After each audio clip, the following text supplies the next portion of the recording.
Thanks a lot and welcome. So we just had a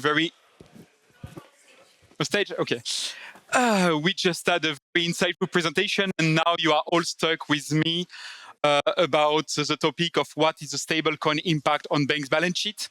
So it was very exciting. Now it's the time to lower a bit your expectation. My name is Charles-Enguerrand Coste. I work for the European Central Bank. I've been a banking supervisor. I have helped draft part of the MiCA level 2 regulation, and I'm currently working on the digital euro. So what I mean by that is that I'm probably the most hated person here today, which is completely fine. Then, you can all listen very well and then ask me very tough question at the end. That's fair game. The purpose of today's paper is to explain. So when you have regulated stablecoin, which have a requirement to keep part of the reserves as bank deposits, what is the impact for the bank on onboarding those deposits, and what are the liquidity classification for them? How much volatility those stablecoin have for the bank, and what they can reinvest in, and what is the impact of what they can reinvest in on their capital liquidity ratio. So just to set the stage here, what I will speak about stablecoin, I will speak only about regulated stablecoin pegged to a single currency, what we call electronic money tokens here in the EU, which can be issued either by banks or by non-banks. We will discuss the liquidity case for both when they are issued by banks or non-banks. And just it's a very simple difference between e-money and traditional bank deposits when they are being issued by a bank is that there is no deposit guarantee for any money, and there is no interest that can be paid on e-money balance. But apart from that, it's virtually the same as holding a PayPal balance, which would be a bank e-money in the EU when you have traditional, when you have a regulated stablecoin. So in the EU, stablecoin issuer must hold at least 30% of their reserves as bank deposits. So you have seen with the Genius Act that, we put 50 pages on this in the EU regulations. They put one article, and it's basically you do whatever you want as long as it's commercial bank, high-quality reserve, which are treasuries or money market funds, or they even allow or open the door to central bank deposits. Here in the EU, there is this requirement of at least 30% as bank deposits. In Japan, until 3 weeks ago, it was 100% as bank deposits, and they had to lower this requirement to 50%, 3 weeks ago. You will see because it was not really helpful, and we will see a bit that from an impact perspective, this is why it's not very useful. So we will speak about the impact on banks' short-term liquidity and capital ratios a bit. We will see a few scenarios. Just maybe explaining very quickly how liquidity requirements work for banks. So if you are a bank, what you have as your liquidity requirements is that you have to look at your liabilities from all your clients, and then depending on the type of client, depending on the fly risks that they have, you would assign them with a different liquidity outflow, and this liquidity outflow tells you how much you need to keep in high-quality liquid assets. So very simple, if you have a retail deposit, which would be under deposit guarantee scheme, we would consider that the fly risk is very low. For 100 in liabilities, you only need to keep 5 in high-quality liquid assets. The rest can be used to fund your traditional retail banking activities.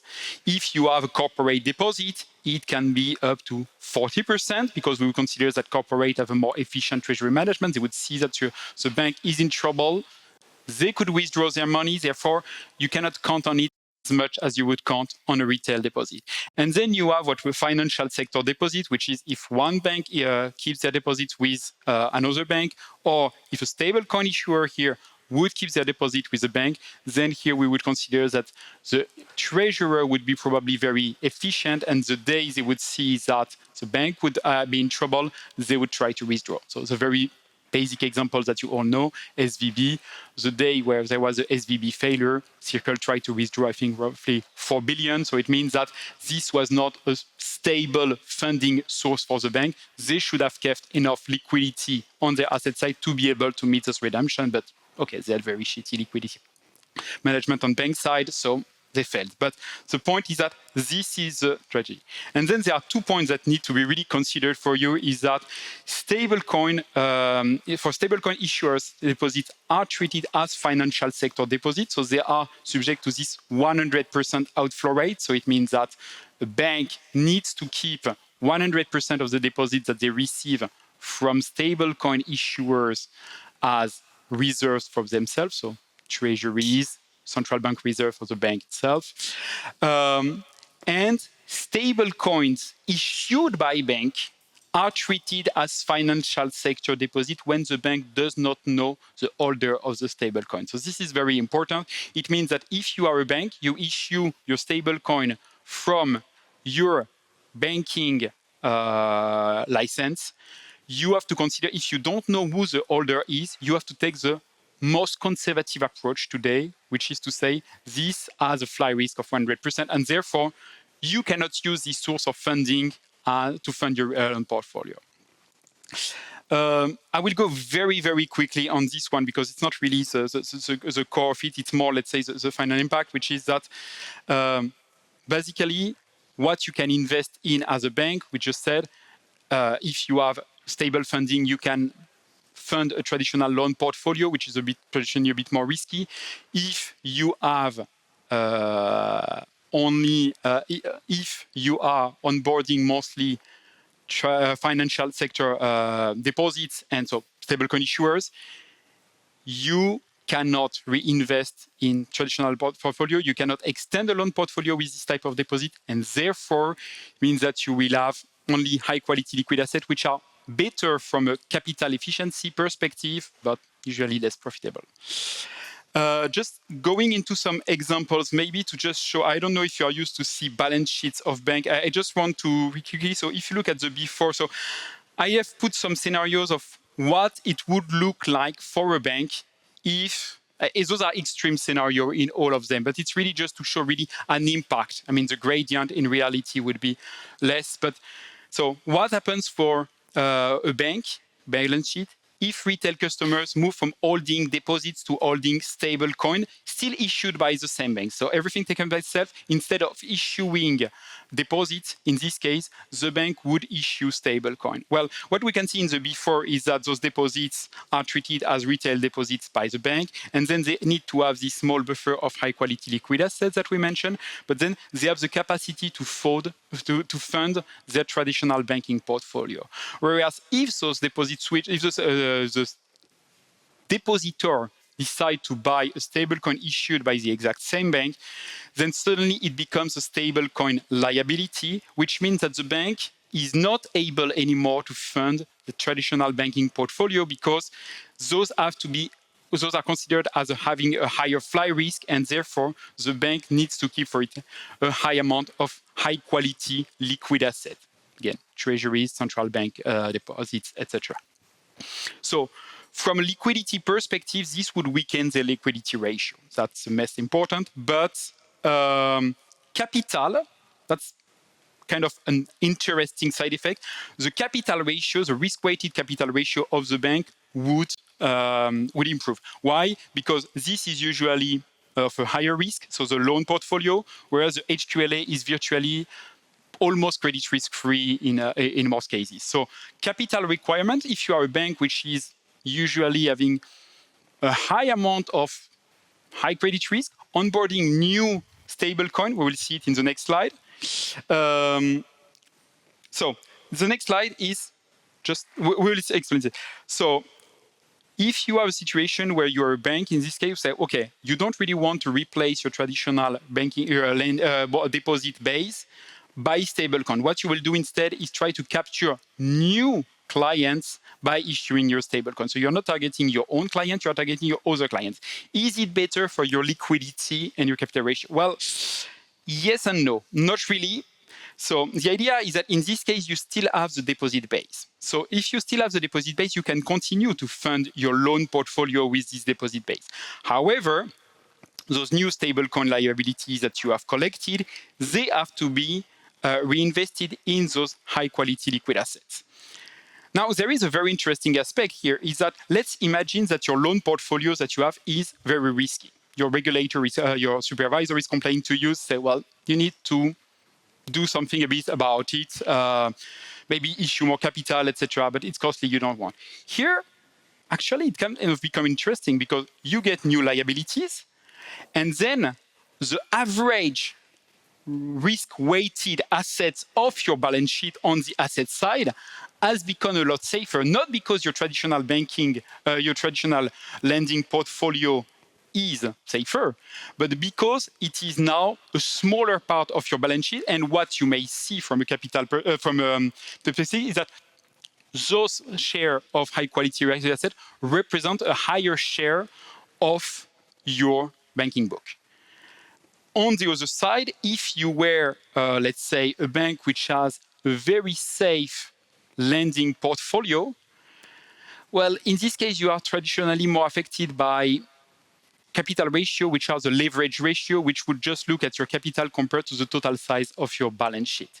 And in this case, it's not necessarily very interesting to onboard or to issue new stablecoin. So there is this kind of counterintuitive aspect, which is that purely from a capital efficiency perspective, it's more efficient for a bank which is risky from a credit risk perspective than from a bank which is not risky to issue stablecoins. Really from this purely efficiency perspective.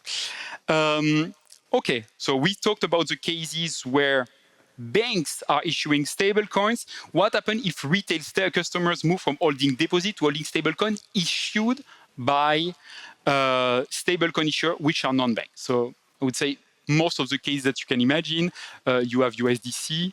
USDC would need to keep part of their deposits. They have this e-money license in the EU for the part that they would have in the EU. They would need to keep 30% of their deposits in a banking bank. How does it look? Well, let's take the cases where the issuer keeps all the deposits in the bank. No other type of reinvestment. The issue of the stablecoin does not matter any market funds, etc. Just put everything in the bank. So what you have here in the situation where the retail holder holds the stablecoin issued by the issuer. So for the stablecoin issuer, this stablecoin is a liability. The stablecoin assets to back it are deposits in a bank. And then from a bank side, these are considered as financial sector deposits. So what we can see here is that issuing a stablecoin to your own clients or onboarding a stablecoin issuer is exactly the same liquidity impact from the bank, same impact on their balance sheet. What happens in a situation where retail customer would shift from holding deposit and to holding stablecoin, but in this case, the stablecoin issuer would only keep 30% of their reserves as bank deposit, and then they would buy treasuries for the 70% which are remaining. Here, we are virtually in the same situation from the retail to stablecoin issuer side. But what happens is that you can see that the stablecoin issuer only holds 30% and then hold high-quality liquid assets by themselves. So here, what it means for the bank is that they are also losing their lending portfolio. They are not, if they are losing those clients to the stablecoin holder. However, and so the size of the balance sheet of the bank would be shrinking. So this is what is meant usually by this disintermediation of bank in the case where you are holding, where customers will start to hold stablecoin and stablecoin issuer would have directly their reinvestment in money market funds. So conclusion is that stablecoin are effectively gathering insured deposits and transforming them into uninsured deposits or other wholesale funding. So this is a quote by Stephen Kelly on stablecoin deliver on their promise disrupting banks.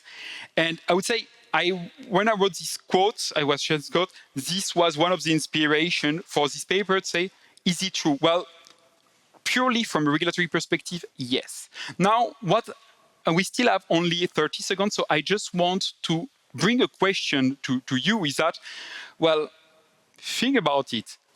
Are we comfortable with a regulation that would put this level of constraint on stablecoin and consider them as so much more illiquid?